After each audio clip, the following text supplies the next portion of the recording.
evening, everyone, and welcome to episode 4 of our Climate Reality. This evening, we will be looking at the opportunities and co-benefits for reducing greenhouse gas emissions. With us, we have quite a number of distinguished guests joining us this evening. Dr. Al Binger of SITSDOC. We also have Mr. Paul Antoine from Shelter Solutions, Mr. Leslie Smith from the Ozone Unit, and Mr. Davrel Bowler from the PURC. Of course, assisting me tonight, as always, Dr. Terry Walters.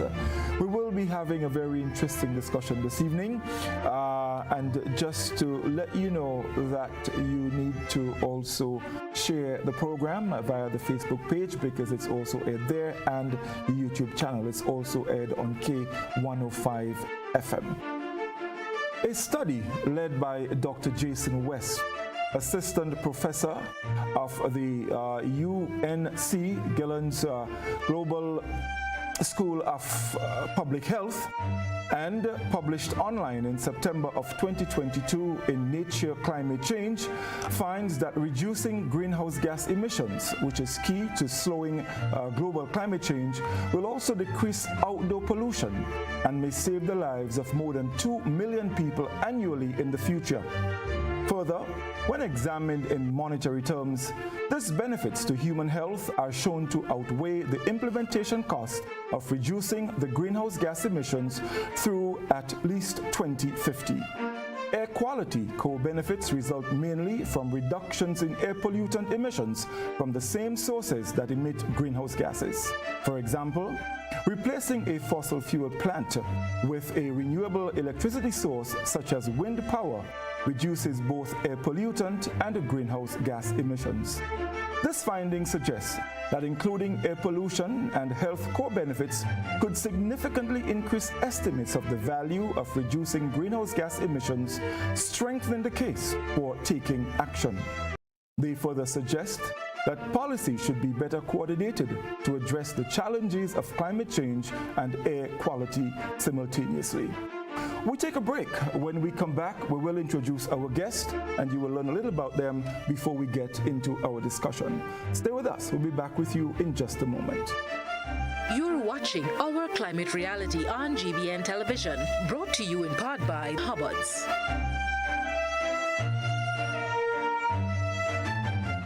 Our Climate Reality. Whether you're shopping for hardware, building materials, and appliances, Hubbard's Building Supplies at Grand Anse is the place to shop. With improved facilities, increased parking, wider variety of products, and a trendy and spacious layout, catering for all your shopping needs. Why wait? Visit Hubbard's Building Supplies today. Now open Mondays to Fridays, 8 a.m. to 5 p.m. and Saturdays, 8 a.m. to 1 p.m. Hubbard's. Quality service, affordable prices. Solar Vision is the champion. We lighten up the whole Caribbean. Solar Vision is the champion. We lighten the whole Caribbean. The ultimate solution to get rid of pollution. We going green to be healthy. Going green for security. Going green for prosperity. Going green with Solar Vision. Going green. Available at Grenada Trade Center, Montrouge, St. George. For more information, call 444-5291 or 404-9012. Have you heard about the new Softweave bathroom tissue with total hygiene? As hygiene and safety have taken center stage, our bathroom tissue is now manufactured with 3 different technologies to offer the best protection for you and your family. UVC light technology for a safe and effective disinfection process, eliminating 99.9% of microorganisms. Also, production at high temperatures, killing all types of germs and bacteria. And it's pH controlled with delicate fibers to prevent irritation for even sensitive skin. Softweave Total Hygiene Bathroom Tissue, available in supermarkets and shops island-wide. Visit Softweave Caribbean Facebook or Instagram pages for more information.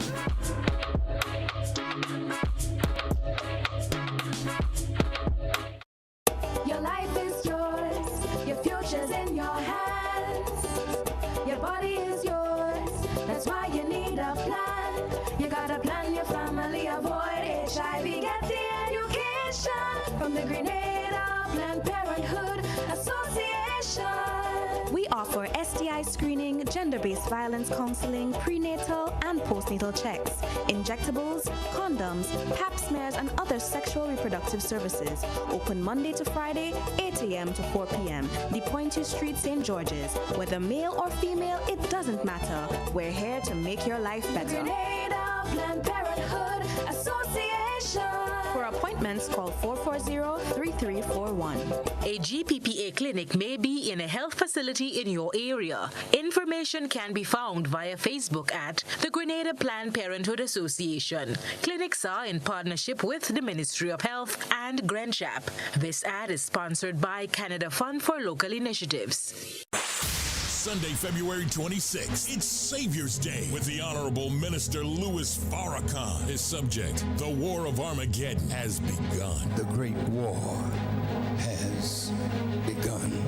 And foreign wars and the plagues that are hitting America and the world is destroying the American economy. Sunday, February 26th, live in the Wintrust Arena. Doors open at noon. Get your tickets now at all Ticketmaster outlets and get all the details at noi.org.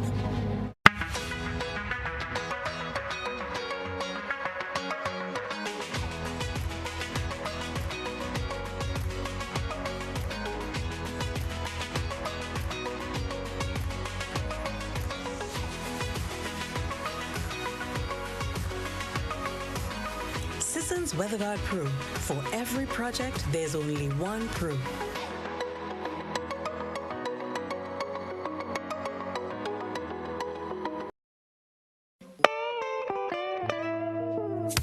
I want you folks to play these 3 games from the NLA. Daily Pick 3 cash flow and play with. You will be supporting sports and culture, nation building and our future. So go out and play, folks, make it a must. You will see what the National Lottery is doing for us. When you play Pick 3 cash flow and play with, the NLA will support you all the way. Starting September 30th, Monday to Friday, these 3 games will be drawn mid-morning, 9:45 a.m., midday, 12:45 p.m., and evenings, 7:45 p.m. The National Lotteries, supporting sports, culture, and nation building. Sunday money day. Good evening, viewers and listeners. This is the National Lotteries Authority's Daily Pick 3 evening draw. It is Wednesday, February 22nd, 2023. I'm your draw hostess, Leslie Ann Johnson. Supervising the draw is Ms. Makiba Bain, representing PKF Accountants and Business Advisors. Giving you a quick reminder as usual, there are 4 different bet types in this game from which you can choose. They're called inline, mix, pair, and backup. It pays to play Daily Pick 3, so let's see if you are a lucky winner. Good luck to you. All right, here we go. Our first number, check your tickets. 2, the second number. 3, final number. 5. All right, so just to recap for your benefit, our first number is 2 followed by 3, and the final number is 5. 2, 3, 5. Congratulations if you are a lucky winner. Congratulations as well to our 46 Daily Pick 3 winners from our midday draw. The total payout was $6,990. The Playway draw is up next. We'll see you soon.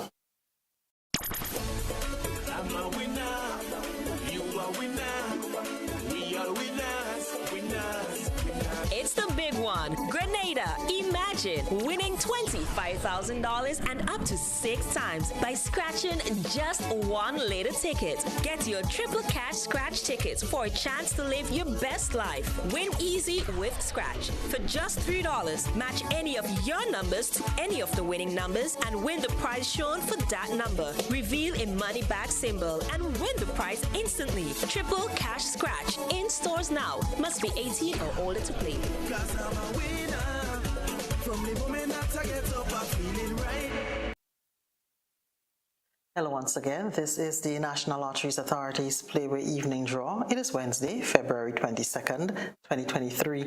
I'm your draw hostess, Leslie Ann Johnson. With me once again is Ms. Makiba Bain. She's representing PKF Accountants and Business Advisors. In this game, you can bet from $1 up to $10, or you can bet in increments on any number or any dream symbol of your choice, and being with a chance to win 24 times the amount you bet. So, of course, that is $24 for every $1 that you spend. Value your dreams and win your way with Playway. Let's see if you are a lucky winner. Good luck to you.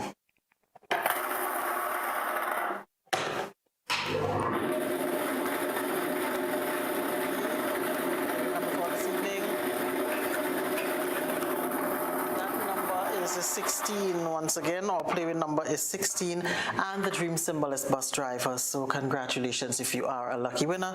Congratulations as well to our 186 Playway winners from our midday draw. The total payout was $18,672. Stay with us. The Daily Cash 4 is up next. We'll see you soon.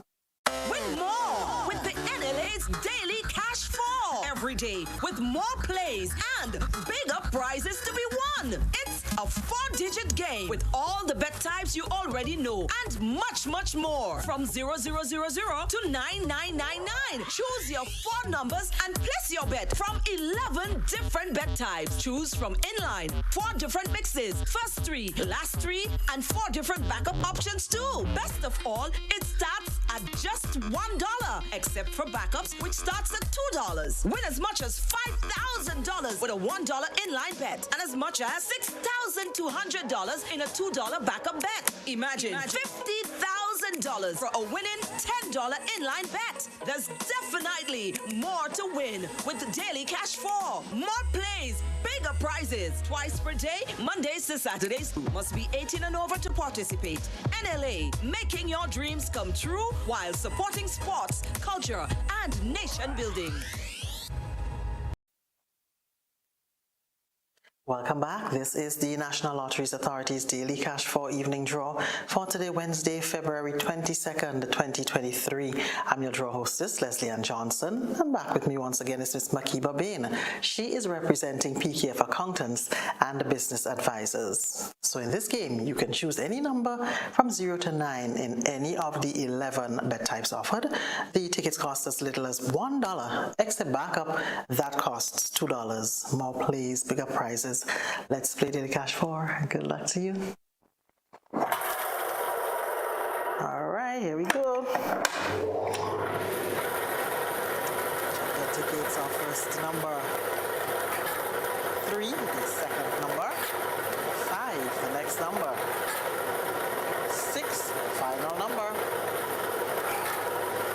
6 as well. All right, so just to recap, your benefit offers number is 3 followed by 5. The next number is 6. The final number is 6 as well. So that's 3, 5, 6, and 6. Congratulations if you are a lucky winner. Congratulations as well to our 17 Daily Cash 4 winners from our midday draw. The total payout was $3,250. Well, stay with us. The lotto draw comes up shortly. We're playing for $324,000. We'll see you real soon.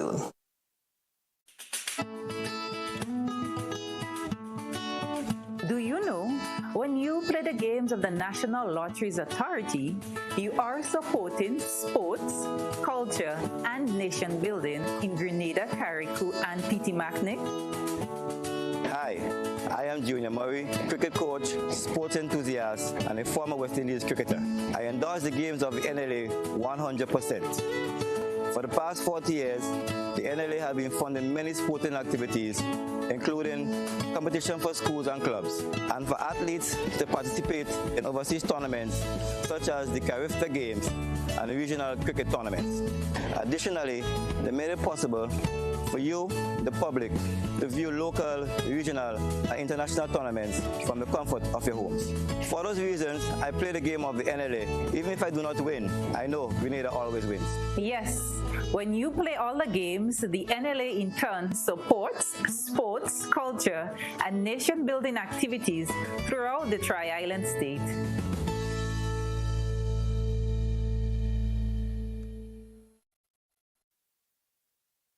Good evening, viewers and listeners. This is the National Lotteries Authority's Lotto Draw number 3475 for today, Wednesday, February 22nd, 2023. I'm your draw hostess, Leslie Ann Johnson. Supervising the draw is Miss Makiba Bain. She's representing PKF Accountants and Business Advisors. So we're playing for $324,000 tonight. But of course, before we select our 5 winning numbers, we will select our free ticket letter.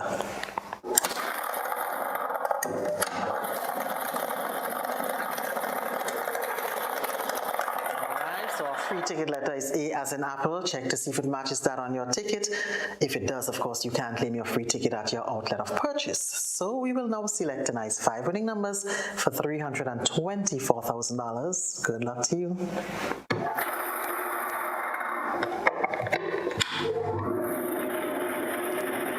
we go. Check your tickets. Our first number. That number is 33. Second number.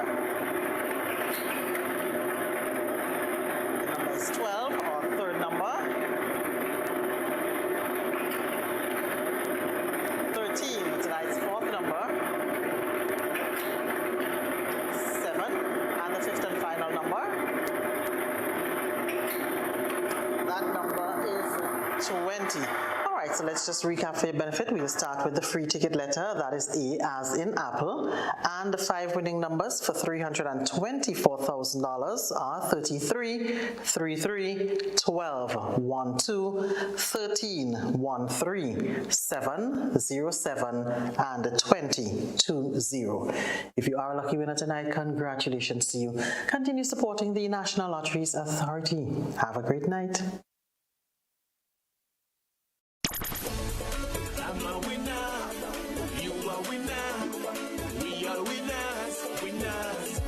It's the big one. Grenada, imagine winning $25,000 and up to 6 times by scratching just one later ticket. Get your triple cash scratch tickets for a chance to live your best life. Win easy with Scratch. For just $3, match any of your numbers to any of the winning numbers and win the prize shown for that number. Reveal a money back symbol and win the prize instantly. Triple cash scratch in stores now. Must be 18 or older to play. Cause I'm a winner. From the moment that I get up, I'm feeling right.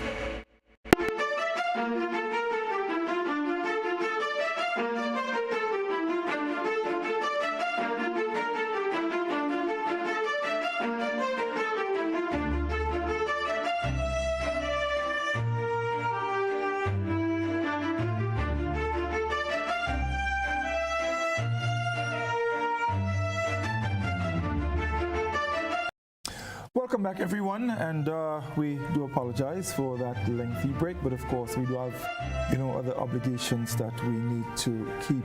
But nevertheless, we do have a great program lined up for you. As I said earlier, we're looking at the opportunities and co-benefits of reducing greenhouse gas emissions. Our guests this evening, Dr. Al Binger, Mr. Leslie Smith, Mr. Paul Antwine, and Mr. Davril Bowler. I do have to apologize, Dr. Walters. An emergency just came up and had to leave us, so we do apologize for that.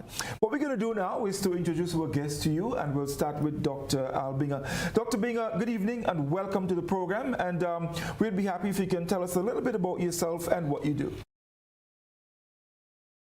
Thank you very much, Chair, and hello to the rest of the colleagues on the panel, and of course to the audience. Al Binger, and I'm the Secretary General for organization set up by the Small Island Developing States to address climate change and sustainable energy. We are headquarters in Belize, and we are a UN-recognized organization with 32 small island states developing members. Thank you very much. Mr. Leslie Smith, Leslie, you're no stranger, but at least I am not sure people know you in that capacity. Tell us a little bit about yourself and what you do. Thank you, Godfrey, and good night to viewers of GBN and listeners as well. So as you mentioned, my name is Leslie Smith. I'm the National Ozone Officer of Grenada. I've been occupying this position for over 20 years. I have the responsibility for the Montreal Protocol on substances that deplete the ozone layer. And so I'm responsible for the implementation of Grenada's activities in phasing out all ozone depleting substances and now phasing down a lot of the greenhouse gases that are used in the refrigeration and air conditioning sector. I'm also part of the support system within the Ministry of Climate Resilience, the Environment and Renewable Energy. And I give oversight on renewable energy, particularly solar PV applications. And I also provide advice to government on those two areas, the protection of the ozone layer and solar PV. Yeah, thank you very much, Mr. Smith. Mr. Paul Antoine is also with us. Mr. Antoine, tell us a little bit about you. Yes, good night, Godfrey, and good night to the viewers. I am the manager of Shelter Solutions, a roofing and installation company. But in this capacity, I am the manager of Power Shift, which is a solar installation company, and that's the area that we'll be dealing with tonight. We've been here for just about 2 years and doing quite a bit as the environment has become more favorable to installing solar systems, etc. Okay, thank you very much. And of course, Mr. Davril Bola from the PERC. Mr. Bola, good night. We know that you experienced a little problem with your video, but you're there. So just tell us a little bit about you and what you do quickly. Hi, good evening, gentlemen, and to the listening and viewing public, GBN, wherever in the world you may be. Good evening from Grenada. So I am the regulatory engineer at the PRC. It's a very technical office as a regulator, and as the engineer, then most of the data analysis comes through my department. And you also find the definition of secondary policy, especially as it relates to renewable energy. Now, the legislation would have provided guidelines, and the secondary policy has to be determined based on those guidelines to make, all the different development that can be done possible and viable. So all of this analysis comes through the engineering department. Okay, thank you very much, Mr. Bola, and of course we'll be coming back to you a little later on the program. But we're going to get into the discussion right now, and we want to start with Dr. Al Binger. Dr. Binger, opportunities, benefits for reducing greenhouse gases. Maybe we can start with a brief overview of the greenhouse gases again, and then we'll get into the opportunities and benefits of reducing those. Dr. Binger?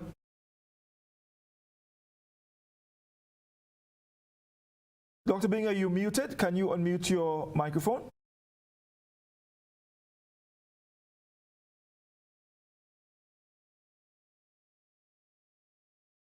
Yeah. Dr. Bing, I think you're muted. You need to unmute. Yes, I've finally got off mute. Yes, Chair, I was saying that I submitted a PowerPoint presentation. Yes. Hope that you can queue it up on your side, so it's kind of easier. Yes, indeed. Is that a possibility? Yes, we have it ready. So. Okay, all right. So let me start with slide number 2, as you said. What is greenhouse gas? This famous, infamous GHG. Well, as you see, the term greenhouse gas has nothing to do with anything green that we have come to associate the idea of green with, and everything to do with warm temperatures. The greenhouse was developed in our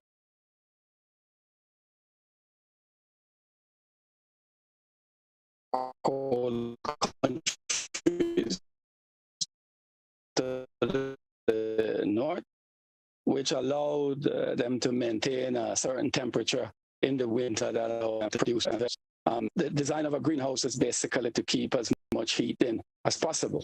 Greenhouse, if I could go to slide number 2, and we talk about what is a greenhouse gas. To keep these greenhouses warm, they would burn wood, coal, and gas to provide the heat. The emissions that comes from these fuels, primarily and then the methane, impediment to the outflow of heat, and essentially because most of the heat comes in during the daytime, in the sunshine that would normally get radiated back into space at night is blocked by this concentration of CO2 and methane and other greenhouse gases in the atmosphere. So that leads to the warming. Well, as I said, there are 4 major gases that take most of this responsibility for warming up the atmosphere. CO2, chlorofluorocarbons, which was just Mr. Leslie just referred to, nitrous oxide, and methane that comes from rotting or decomposing organic matter, wetlands, and so on.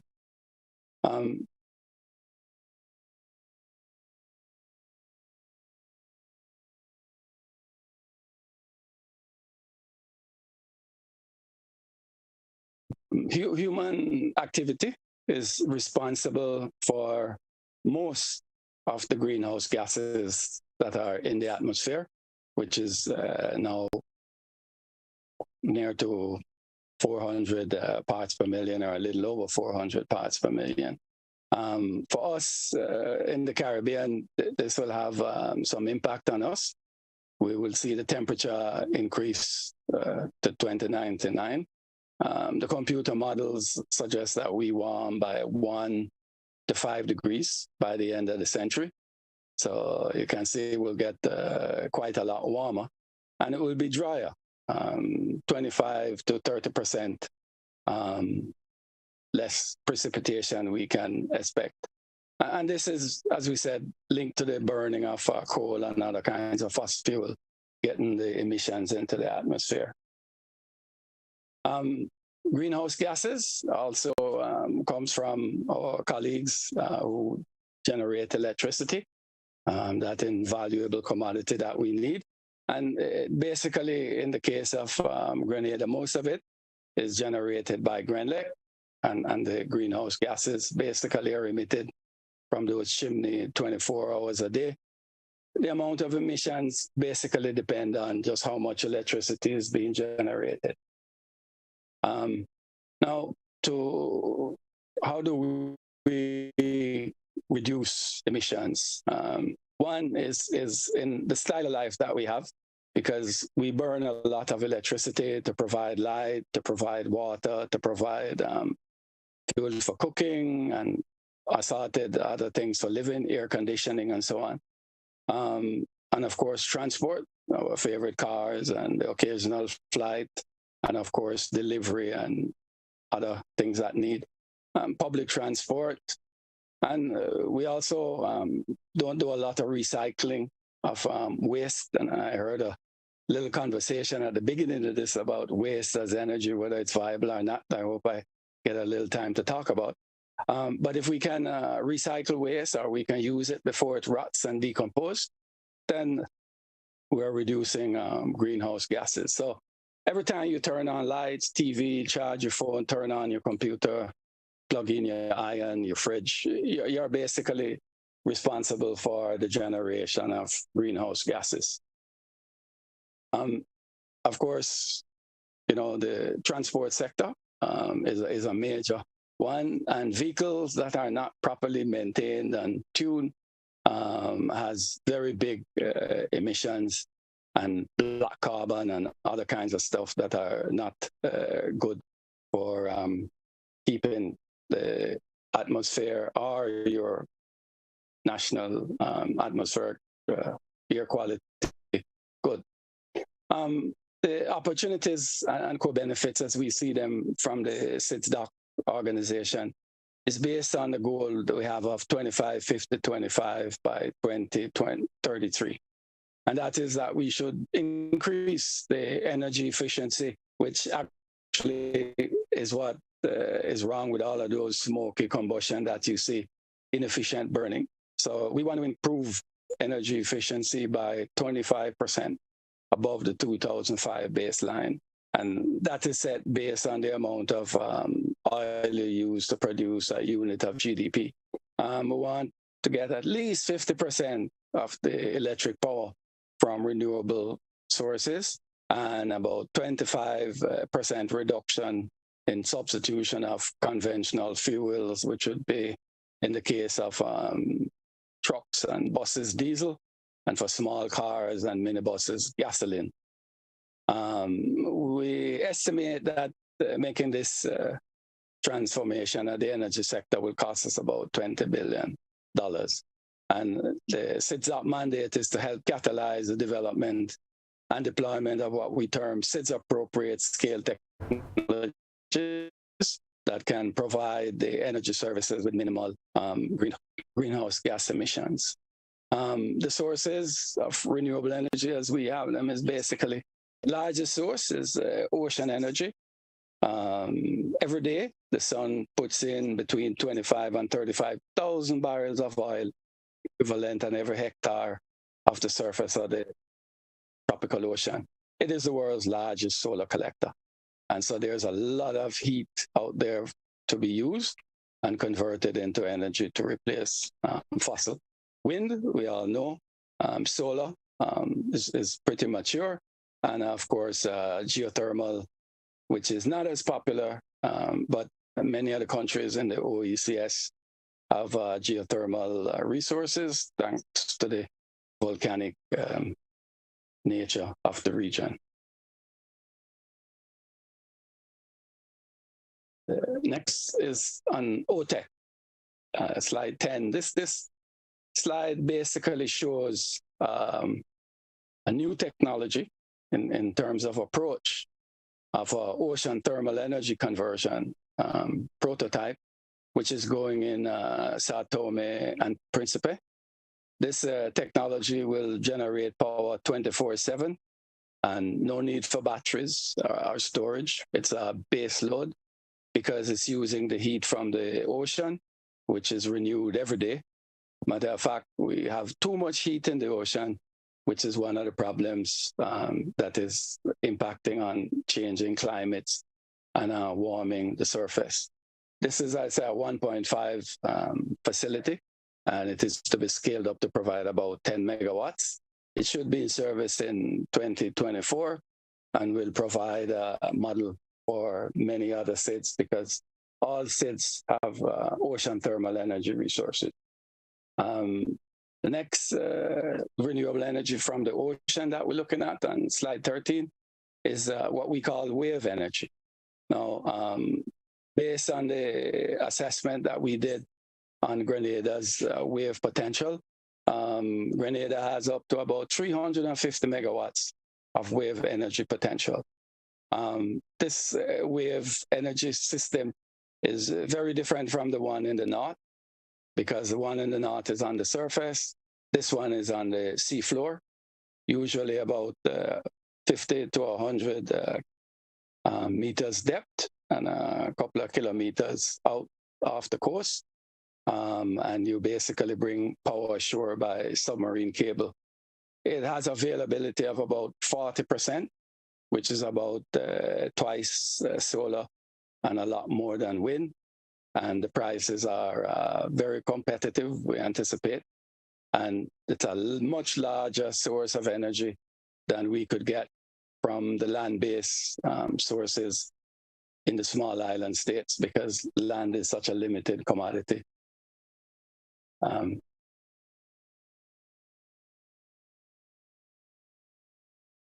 The waste to energy, which we mentioned, as I was talked about a little earlier. Basically, we generate a lot of waste. We start generating either combustible waste and plastics, packaging, old furniture, old bedding, all kind of stuff that gets disposed of at the landfill, where it usually either ferments, if it's a fermentable one, or sometimes it catches fire and gives us all kinds of air pollution and very bad health conditions. We can significantly convert a lot of this waste into electricity. We're looking at projects right now in Belize that will also combine the sargassum weed that comes into the country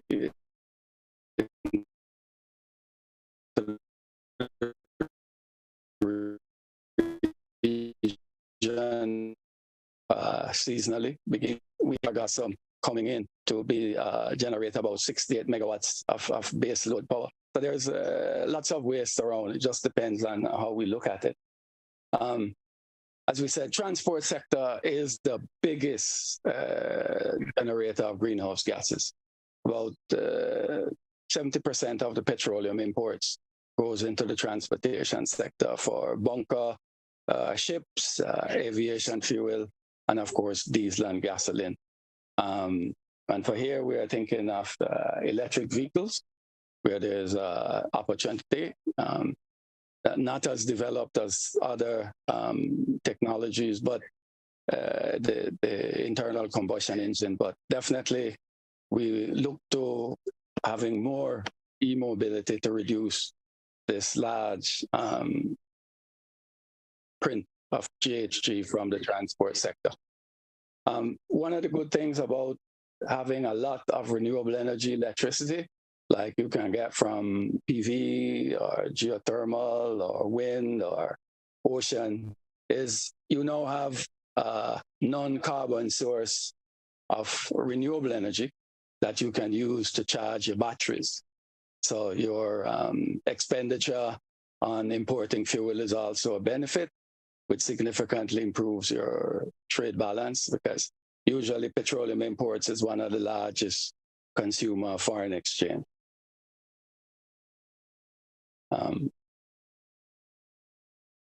Now, one of the other opportunities of going more high-tech in EV is just the job opportunities.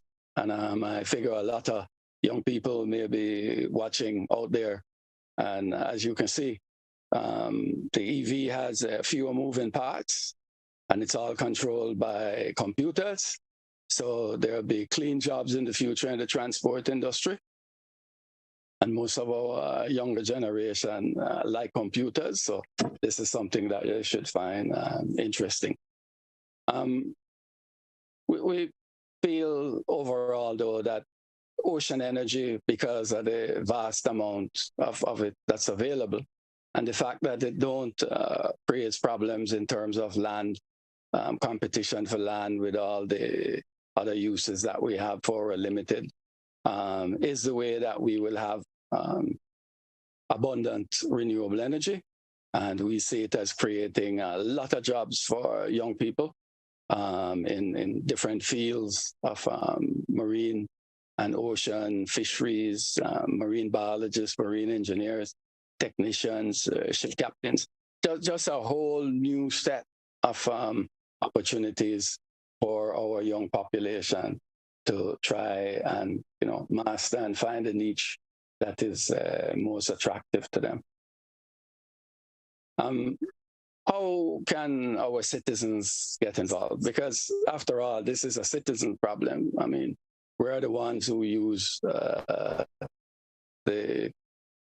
fuels that, when combusted, release the GHG gases. So we have a big responsibilities, and we need citizens' participation for a successful transition in moving to low carbon economies, and in building the community to have resilience to climate change.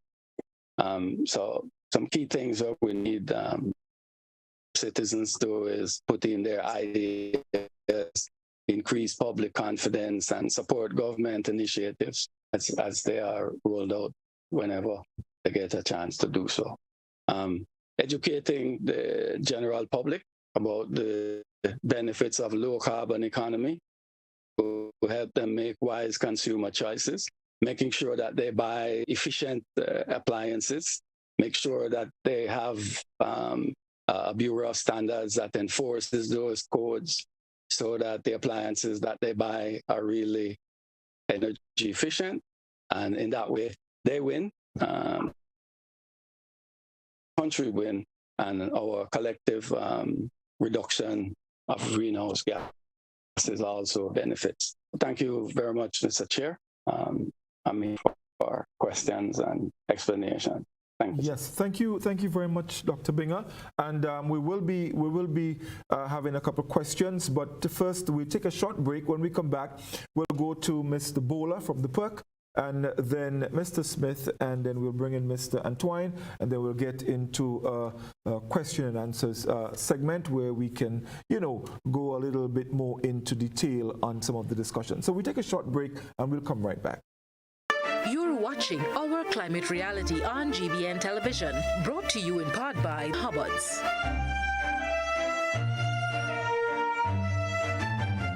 Our Climate Reality is brought to you in part by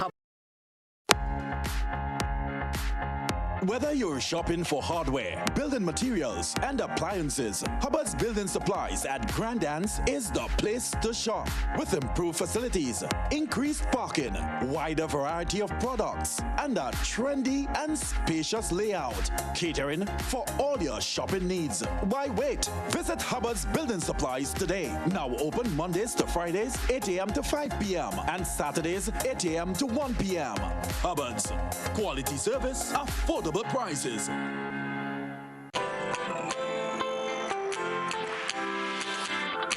For when you need someone to help you to your feet, I'll be that beacon to your highest peak. Oh, I'll be right next to you. No, I will never leave. Come on, take my hands. We got everything we need. 'Cause you can look to me whenever you're in need. Just call on me and I'll be on my way. I'll be by your side, never to divide. The light that shines our way. Wherever you road leads, we'll be right there with you. Wherever you road leads, we'll make your dreams come true. Next side, next side, next side, right next to you. Nexa Credit Union, with you wherever your road leads. Do you have muscular pain that no one can find a solution for? Are you tired of taking meds for joint and other pains? Hills and Valley Medicare Center on Grenville Street, St. George is here to help you a path to your full recovery. Visit us Monday to Saturday for a consultation with our on-site doctor, physiotherapist, and massage team. You will be glad you did. Our Medicare Center, a proud member of the Hills and Valley group of companies. On the hilltop or in the valley, we are with you wherever life takes you. Hills and Valley Pharmacy. Your health is our business. Solar Vision is the champion. We lighten up the whole Caribbean. Solar Vision is the champion. We lighten the whole Caribbean. The ultimate solution to get rid of pollution. We're going green to be healthy. Going green for security. Going green for prosperity. Going green with Solar Vision. We're going green. Available at Grenada Trade Center, Monrouge, St. George. For more information, call 444-5291 or 404-9012. You're watching Our Climate Reality on GBN Television, brought to you in part by Hubbards.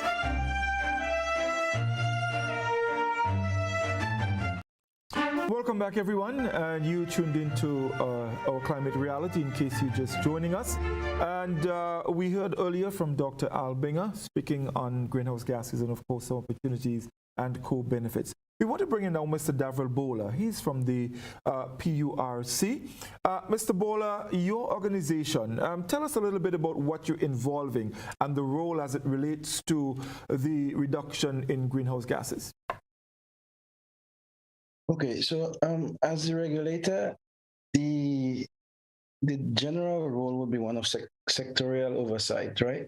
And there's also secondary policy. Now, if you permit me to get a bit into a kind of a roundhouse explanation of it, when you look at countries like the US, for instance, a perfect example would be the aviation sector. You got what you call an oligopoly. You have lots of competitors. And in those sectors, because they're deregulated, what you have are antitrust laws that will avoid certain things that would affect competition, like maybe one bigger company absorbing a smaller one, or companies putting their heads together to, set a specific rate that is not competitive.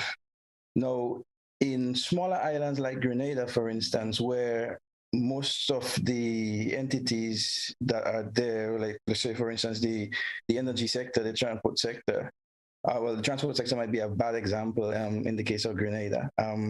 But in these sectors, for instance, you have monopolies or duopolies. So instead of having antitrust laws, what then is required is a strong and independent regulator. So you have sectorial oversight, and you have the definition of secondary policy, because when laws are written, they give you a broad understanding of what needs to be done.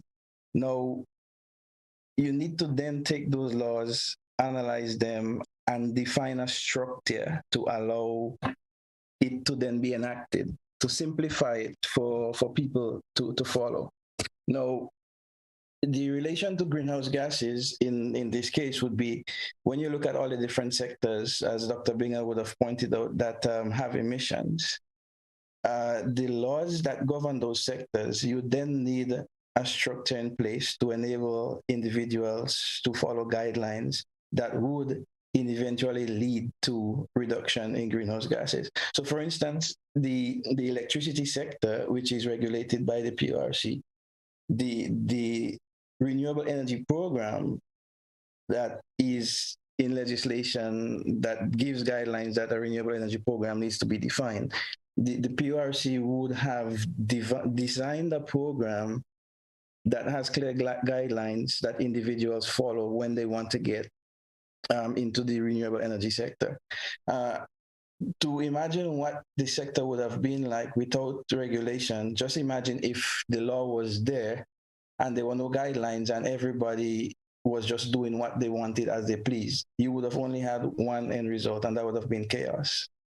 With the regulator, you get through efficient and timely enforcement, that level of monitoring and also compliance. And in the specific case of Grenada, for instance, where the Electricity Act of 2016 would have opened up the generation market, that implementation, that monitoring, that compliance does not necessarily apply only to Grenlec, but any individual who is generating energy, any entity that is generating entity is regulated. Okay, and what sort of input does the PRC have in the greenhouse gas guidelines? Well,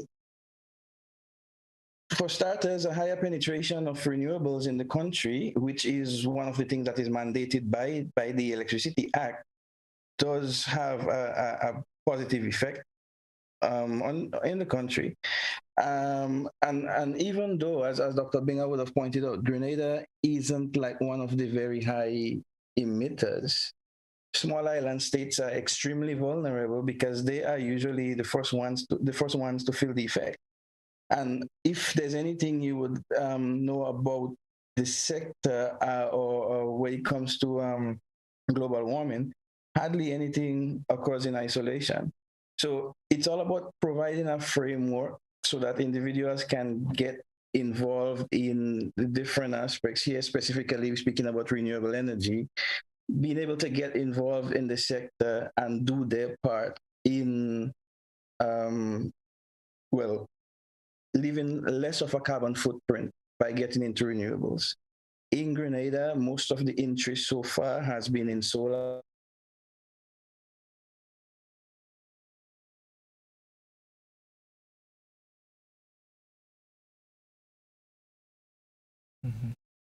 We do apologize. We have been experiencing some problems with our video and our links. So hopefully we should be able to get Mr. Bowler back. I think he may have lost connection there a bit. What we can do in the meantime, let's go to Mr. Smith. Mr. Smith, you are with the ozone unit here in Grenada. Let's talk a bit about that unit and how they're involved in the whole greenhouse gas emission thing. Thank you again, Godfrey, and thanks again for the opportunity. Many persons may not know, but Dr. Bingham mentioned it moments ago, that one of the major greenhouse gases are the fluorinated gases, the CFCs, or the chlorofluorocarbons, the hydrochlorofluorocarbons, and the hydrofluorocarbons. So we call them CFCs, HCFCs, and HFCs. These are essentially what we call fluorinated gases. And they make up about 2% of all greenhouse gases. In Grenada, we use them extensively in the refrigeration and air conditioning sector as refrigerants that keep our atmosphere cool and refrigerate our commodities. These gases, if we allow them to be continued to be used as they are now, can have significant implications for our environment through emissions and the contributions they make towards global warming. But there's twofold to it. There are the units that require energy to keep us cool and to keep our food cool. And that energy or electricity comes from Grenlec that use predominantly diesel to generate electricity. So there's a carbon footprint associated with it. And we refer to these as the indirect emissions. We have the direct emissions now, which is due to the high global warming potential of the gases that are used in these equipment, and these are the F gases or the fluorinated gases. What we have also noticed is that in commercial buildings, over 50% of the electricity that is used there is used for cooling. And so there's a huge mitigation potential by addressing the electricity that is produced to power these units and the gases that are used in these units. And further to that, if we were to introduce a renewable energy mix for the generation of the electricity, we can further reduce the amount of emissions related to that particular sector that the National Ozone Unit is addressing. So we have what is called a National Cooling Action Plan, which outlines a number of measures that the government is going to take, and through the use of the public sector, the end users, to implement that. But cooling by itself cannot address the full issue. We also have to look at the building infrastructure, the building envelope, the building energy performance, and to implement standards that would control how we design buildings, what type of materials they use, the orientation, etc. And first of all, design buildings that does not need cooling. And that is what we used to do long, long ago. The buildings were designed in such a way that they did not need cooling. There was passive cooling, airflow that was going to come through the buildings, go up, extract the hot air, etc. But with modernization and aesthetics and all of that, we are now designing buildings that must be mechanically cooled. And so we put a strain on the power sector. We contribute immensely to the greenhouse gas emissions of the country in so doing. And that is why I'm saying that it's not only the equipment that we use that contain these gases or use electricity, but we also need to look at the building envelope and the building infrastructure. And so we have a number of implementation activities within the National Ozone Unit to address all those concerns, and that is integrated into our National Cooling Action Plan. But interestingly, under the latest review that was conducted for the nationally determined contributions under the Paris Accord, the only new gas that has been included after the first submission was made are these F gases, and also the cooling sector is included. So on a national level, government has seen the need to include the cooling sector as part of the mitigation actions to address those greenhouse gases that are associated with the refrigeration and air conditioning sector.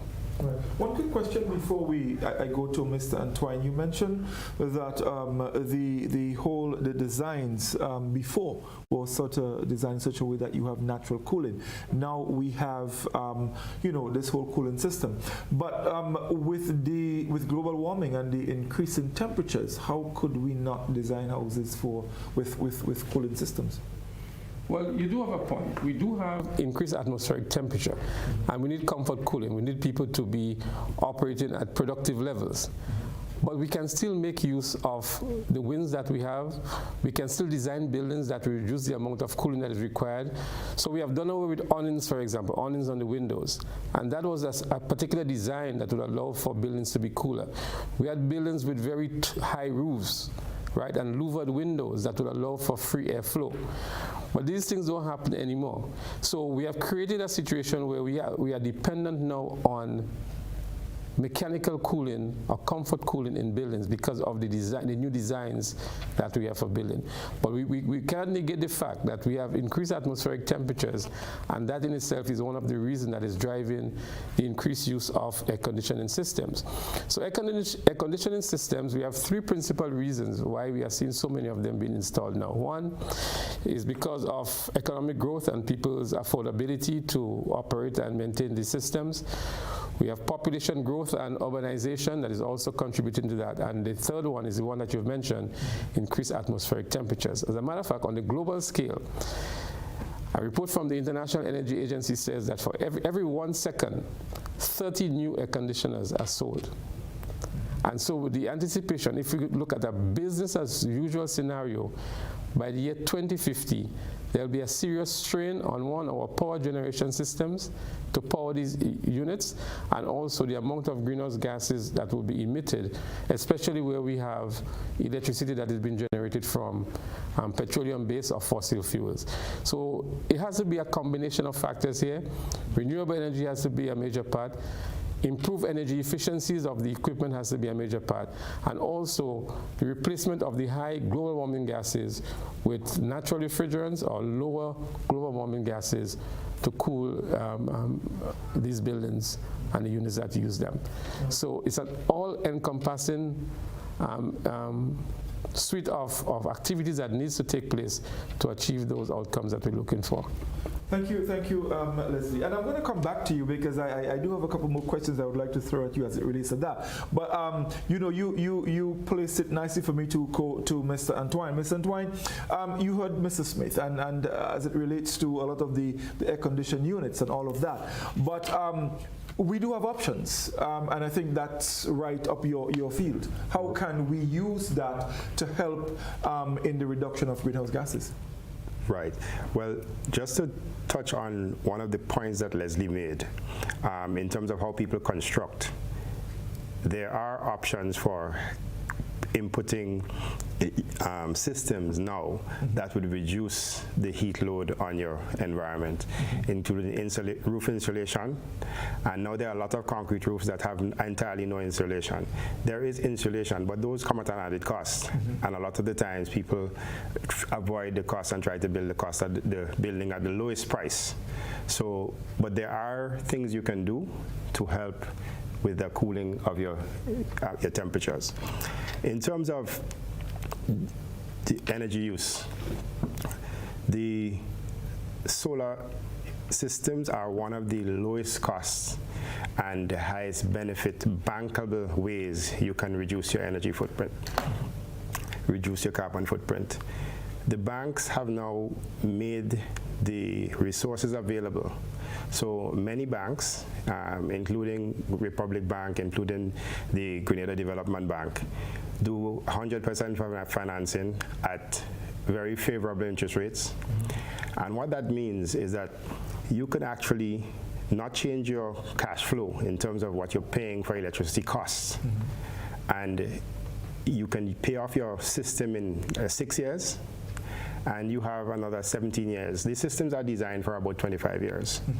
So now you have PURC putting the environment in place that will allow you to get a favorable rate and a favorable operational system.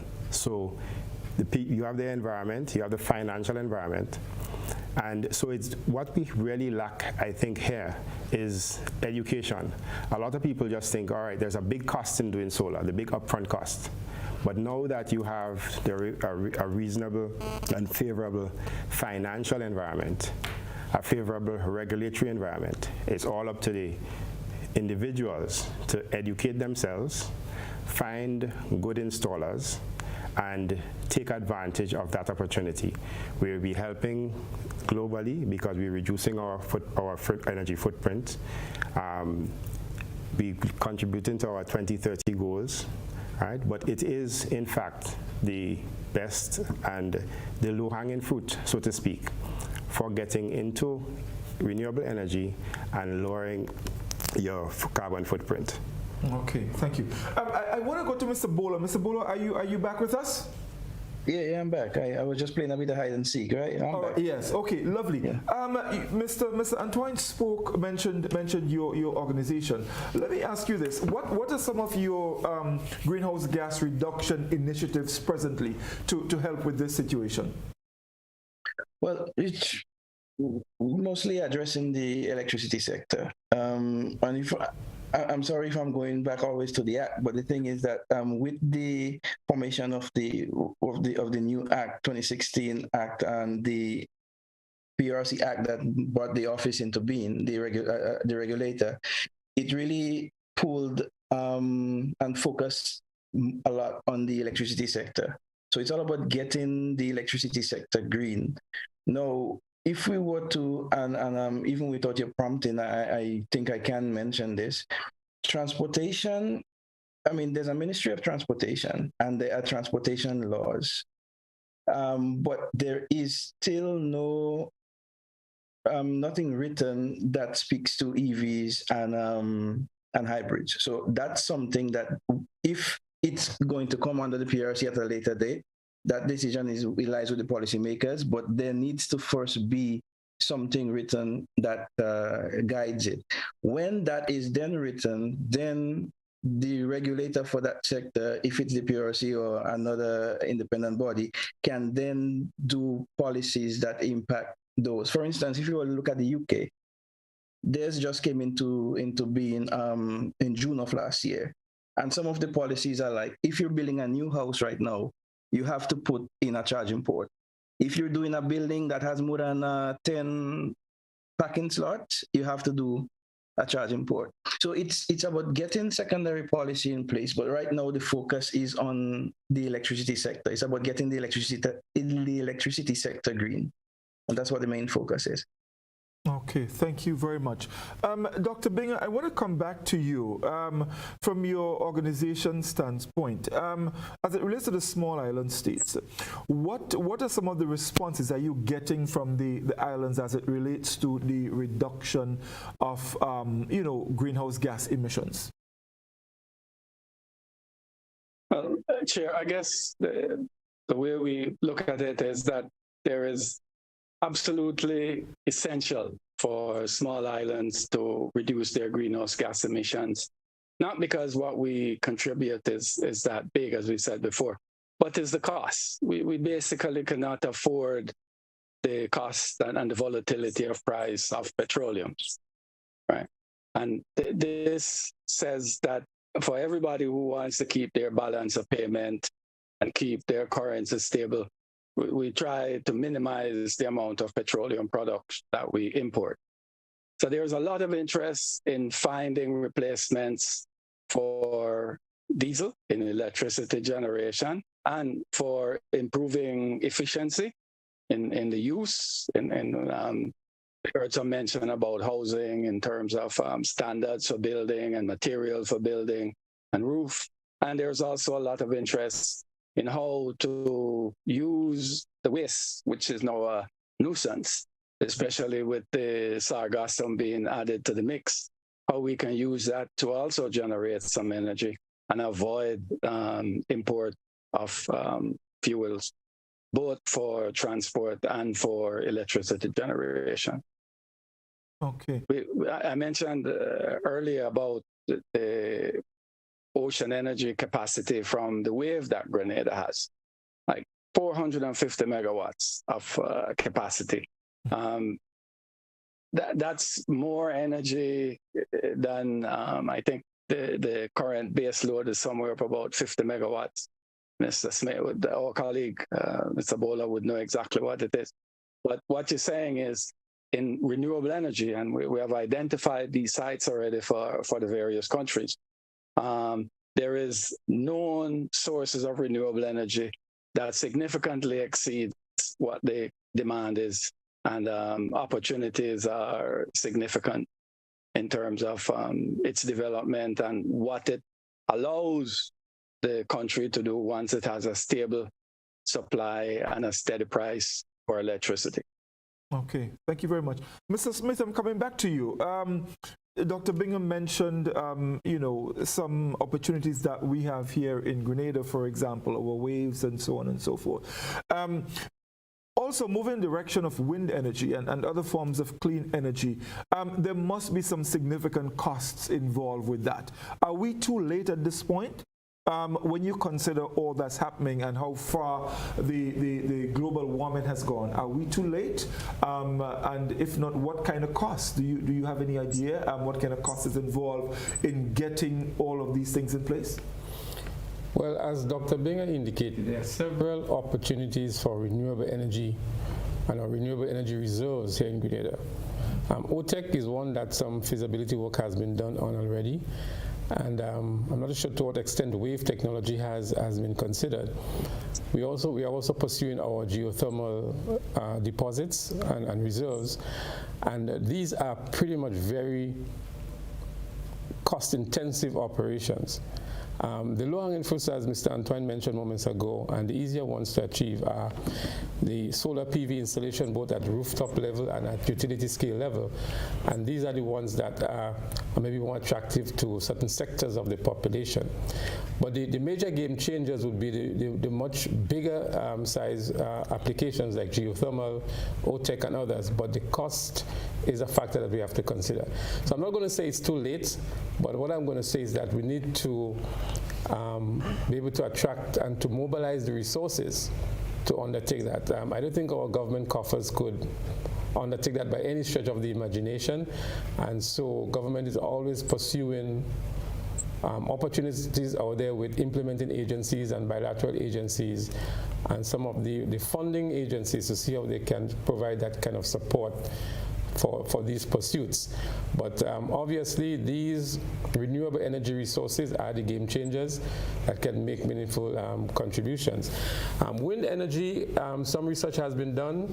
The economic potential is not very encouraging, and also the intermittent nature of wind is also one of the negative factors. So some people may think that, especially around this time of the year, we have a lot of wind, but it's very intermittent. It's not stable, it's not consistent, and so you would have implications for that. Another thing that needs consideration is actual storage.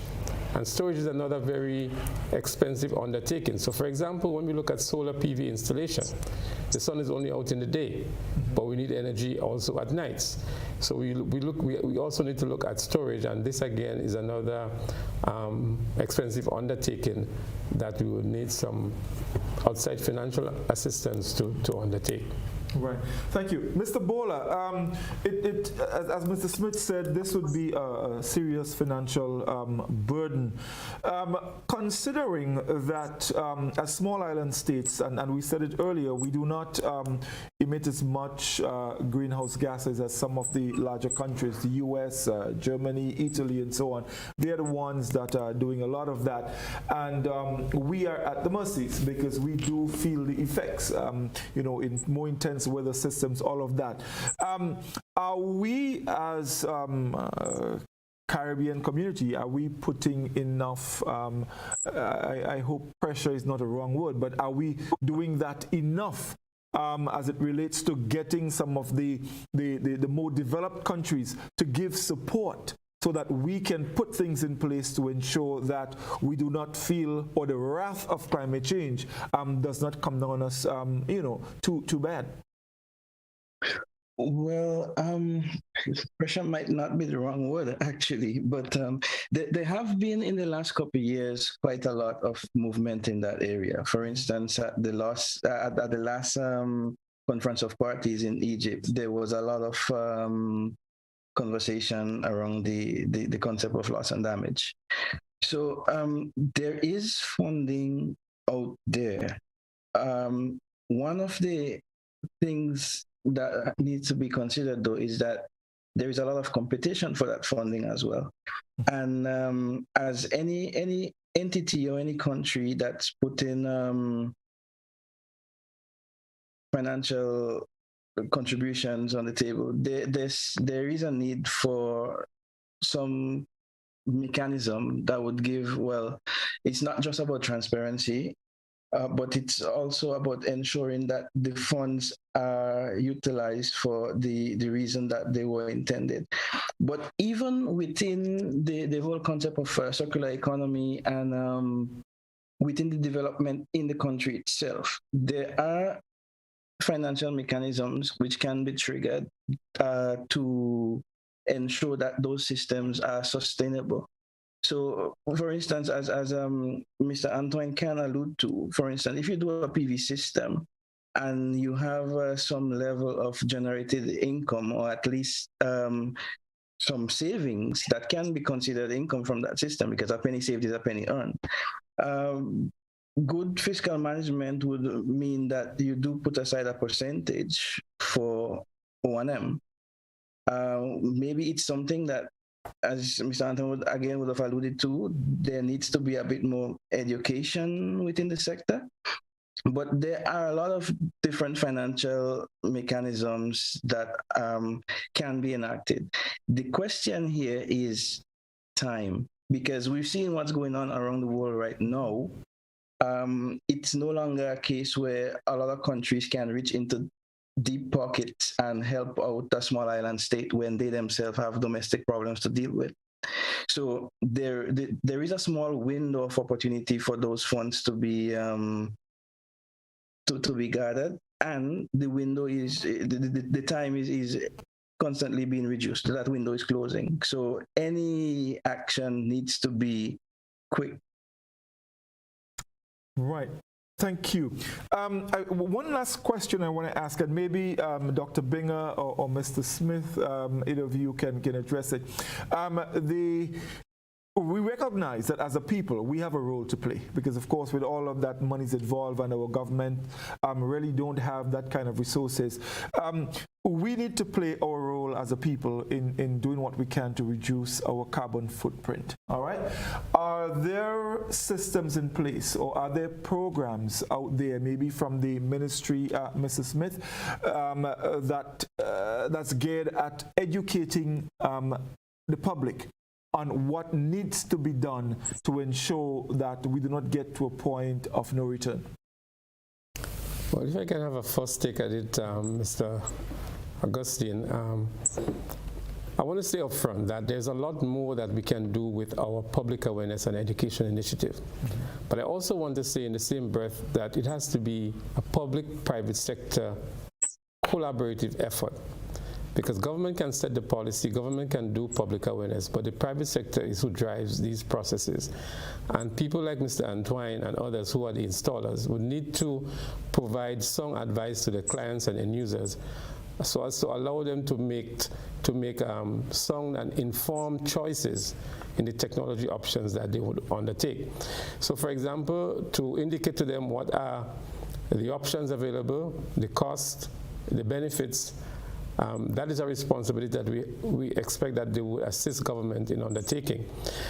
But in addition to that, government has a role to provide the incentive and the enabling environment to proliferate and to advocate for the use of these renewable energy and energy efficient technologies. And one thing that government can do for sure, and which has been done in certain sectors, is to address the issue of minimum energy performance standards of appliances. So that has already been done for the refrigeration and air conditioning sector. We have in place minimum energy performance standards for those, but we need to extend that to all electrical appliances. So it would indicate what level of energy consumption these appliances would need to have before they are allowed to come into the country.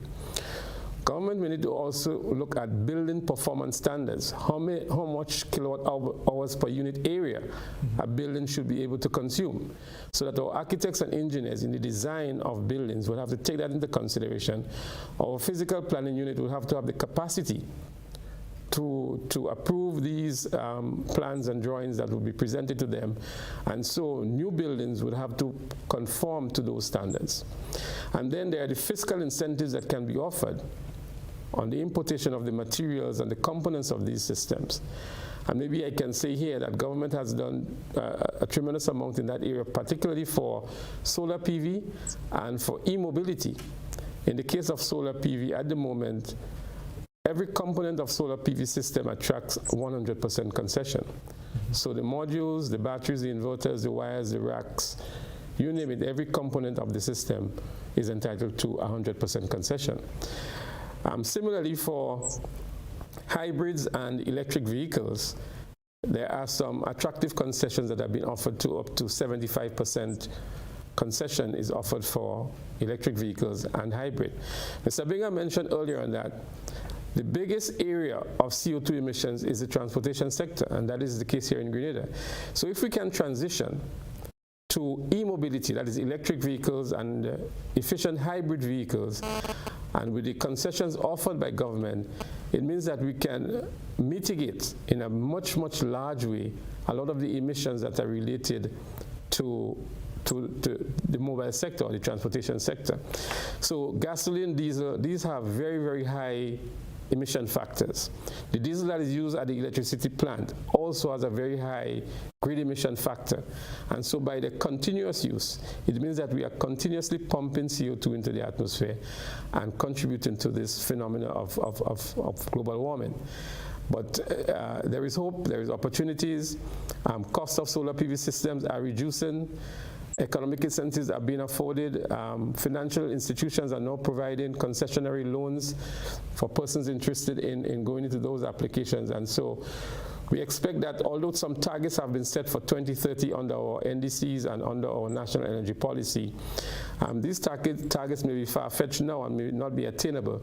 But I believe we are on the course in the right direction to achieve a greater reduction, to look at a carbon-free economy, so to speak, and to achieve a lot of the targets that are set forth in the NDC and other policies of government. Okay, thank you. Dr. Binger, maybe on a broader scale and from the Caribbean scale, is enough done? And if not, what more can be done to raise that awareness so that our people in the Caribbean understand what needs to be done to reduce our carbon footprints? Yeah, I think in most of the Caribbean countries, there is some degree of public understanding. Can you still hear me? I'm still on? Yes. About the problems that they face. They have a number of bilateral and development partners initiative. The Caribbean Climate Change Center has been established, and it's basically helping the public education.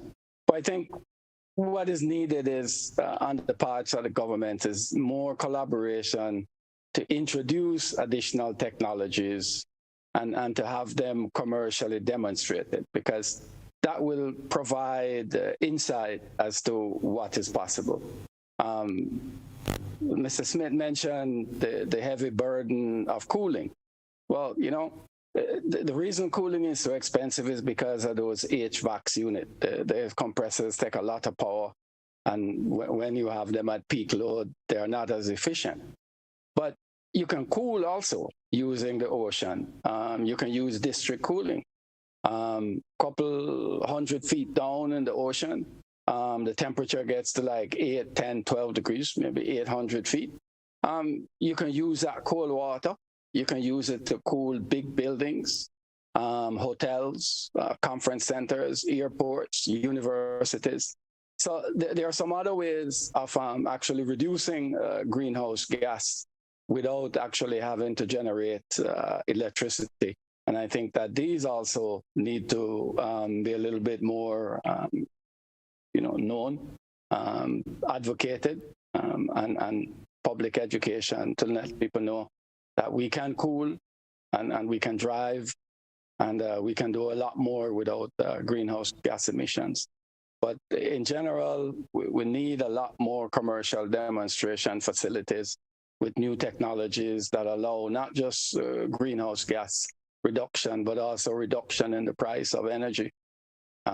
Because actually, the price of diesel right now is making for some of the highest electricity rates the region has seen in quite a while. And it's impacting households very badly. And it's impacting business. So I think we can get a 2-for-1 by using some of these technologies. And I'm hopeful that as the public see more, they will want more. Thank you, Chair. Thank you, Dr. Binger.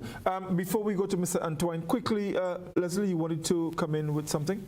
I just wanted to comment the point raised by Dr. Binger with reference to using the seawater for cooling. So we have done that feasibility study here, something called SWAC, or seawater air conditioning, incorporated with district cooling. So just outside of Point Celine, we were able to find sufficient depth and temperature variation that can support seawater cooling and district cooling. And also the area identified for providing the cooling would include the airport, the St. George's University, and some of the bigger resorts in the area as well. And the feasibility was very favorable. But again, it goes back to the funding for that undertaking. So we've seen the feasibility has indicated that it is a viable and bankable project, that we can provide seawater air conditioning for those facilities in the south, just outside of Point Celine. And we even look at the feasibility of pumping that cold water all the way up to St. George's for the hospital, the ministerial complex, the financial complex, in that feasibility that we did. So the potential is good, it's just that the resource mobilization is what needs to be addressed now to make those projects a reality. Okay, thanks. Mr. Antoine, let me come to you. The area that you're involved in, if people get into that, to help power their houses and so, how efficient it is? Maybe you can share with us a little bit, and maybe how easy it is to get that installed. Okay. It is very easy now. As I said, you have the environment. PURC provides the environment. You have the finances available. The bank provides the finances. They provide, actually, most of these institutions provide 100%. So you have no initial outlay. Your repayment on the systems, normally within your electricity expense. So from right now, what people can do to reduce their footprints is they can invest in energy efficient equipment. That's very important. The difference between those that are not very energy efficient and the energy efficient equipment is significant. Okay. So you could really alter your consumption by investing in energy efficient equipment. You can, when you're changing your vehicle, for instance, it's available. I have taken advantage of the regime that the energy division have in place. So you could actually get a car at a lower cost because it's hybrid or electric. Significantly lower cost. So people should take advantage of that. And where for most people who are of working age, it is easy to get a loan from the institutions now. And that's all low hanging. The cost of producing electricity via solar is significantly lower than diesel. So Grenlec is producing energy for 40 cents. They're charging us what, 40? How much is the fuel surcharge now? With the high prices, as Dr. Bingham referred, about 70 cents per kilowatt. We selling energy onto the grid for 29 cents per kilowatt. That's how different that is. So it is significantly cheaper now to produce energy by solar than to burn diesel. And it is very, very accessible. So what you need to do is to reach out to us, reach out to your solar installers. I'm an installer. You could reach out to us. And we normally do inspections and assessment free. They give you the cost. They give you the opportunity. Introduce it to the people at the bank. It's a really smooth process now that all these things are in place. As compared to 2 to 3 years ago, it is a very smooth process, relatively smooth now. And in terms of the efficiency and what you get from this, is it adequate so you can actually take care of? Oh yes. You can. Mr. Smith may attest. You can have different types of systems. So you might have a system where you have battery backup. You know, we've been having some outages. So you can have a battery backup system now so that current goes, you're always on. It's not one or the other. Battery systems are more expensive, but grid-tied systems are completely bankable. And they bank up within a 6-year span. So it's like paying your electricity bill for 6 years and then having 17 years free. It really is a no-brainer at this stage. Okay. Thank you very much, Mr. Antoine. Folks, we take a short break. When we come back, we'll wrap for this evening. Do stay with us. You're watching Our Climate Reality on GBN Television, brought to you in part by Hubbard's. Hubbard's is once again innovating the way you shop with its new online store, providing 24-hour shopping convenience. You can shop now for appliances, hardware, houseware, building material, and more. Free delivery island-wide. Start shopping now at hubbardshardware.gd. Safe, convenient, reliable.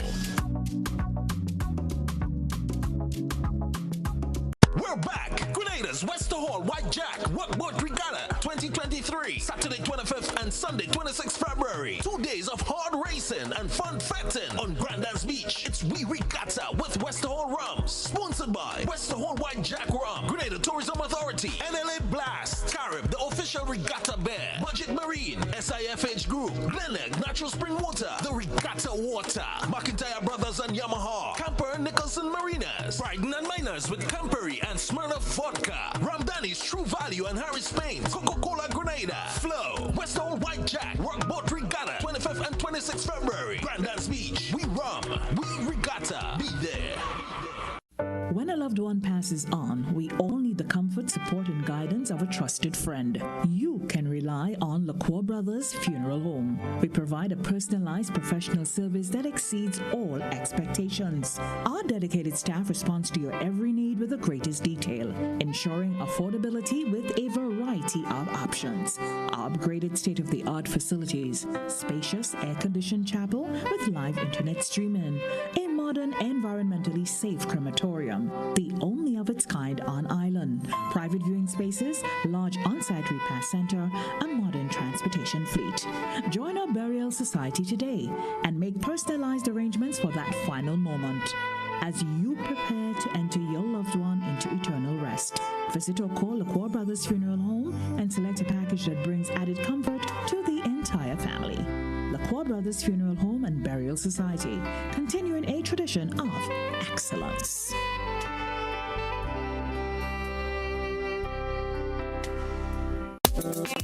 Solar Vision is the champion. We're lighting up the whole Caribbean. Solar Vision is the champion. We lighting the whole Caribbean. The ultimate solution to get rid of pollution. We're going green to be healthy. Going green for security. We're going green for prosperity. Going green with Solar Vision.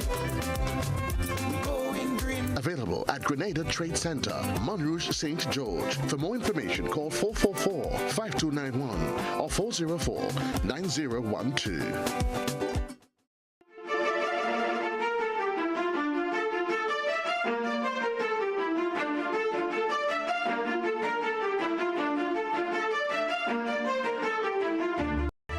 Welcome back, everyone, and of course at this point we have come to the end of our program for this evening.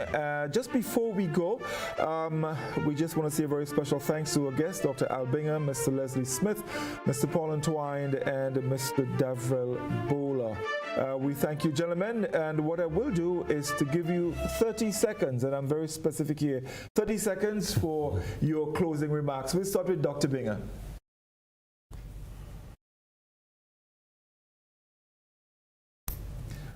Dr. Binger, you're muted. Yep. Sorry. Well, one of the reasons that the SITSDOC organization was established was to do exactly what Mr. Smith referred to, which is to help finance projects. And all the projects that we do are public-private partnerships. And we would love to look at that cooling, that seawater cooling, the district cooling project with the government, because we did initial work with the government on that project, and we think we have leads on private sector that could help us do at least the initial pilot so it can be commercialized, because the returns are very impressive on cooling. Thank you. Thank you very much, Dr. Binger. Mr. Smith, your closing? Thank you. And in closing, I just want to say that climate change is real. We need to control the amount of greenhouse gases that we emit into the atmosphere from all the sectors: electricity generation, transportation sector, the agriculture sector, the forestry sector, and even at the domestic level. Everybody has a part to play, but we need to first of all educate ourselves, and we need to make a conscious effort to reduce our carbon footprint by doing the right things, making the right choices, purchasing energy efficient equipment, and making that contribution to save our planet, not for ourselves alone, but for those who are coming long after us. Okay, thank you very much. Mr. Antoine, your closing. Right. What can you do as an individual?